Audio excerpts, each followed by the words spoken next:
maraming usapin kung sino nga ba ang greatest of all time o GOAT pagdating sa kanilang dalawa ni pambansang kamao Manny Pacquiao at American undefeated boxer Floyd Mayweather Jr.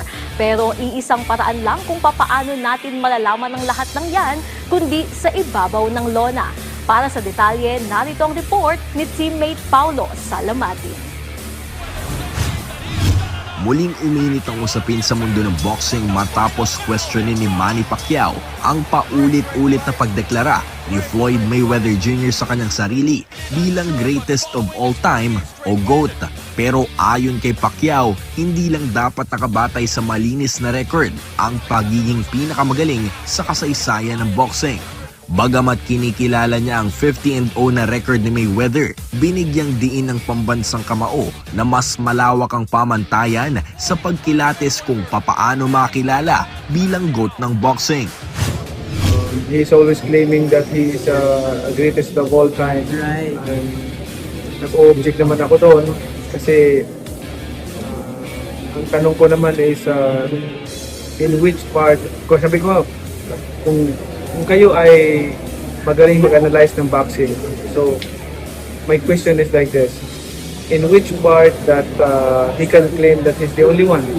Diba? He's the only one. Why? He cannot claim that he's the only undefeated fighter, which is maraming nag-retire na undefeated, more than 15. So hindi lang 15 boxers ang nag-retire na undefeated. So ang tanong ko is lagi na, in which part of his accomplishment that he can claim that he is the greatest?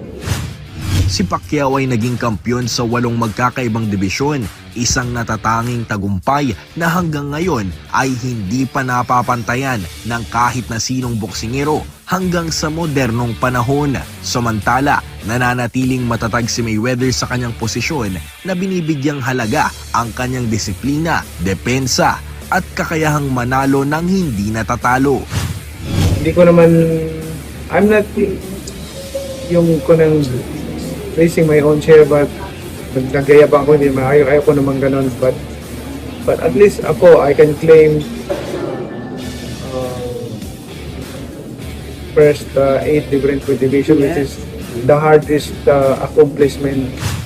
Sa huli, nananatiling bukas ang debate sa mga tagahanga at eksperto kung sino nga ba ang tunay na GOAT sa pagitan ng dalawang alamat na nagbigay daan sa mga pinakamakasaysayang laban sa boxing. Pero ang hatol ay nasa kamay pa rin ng publiko at ng kasaysayan.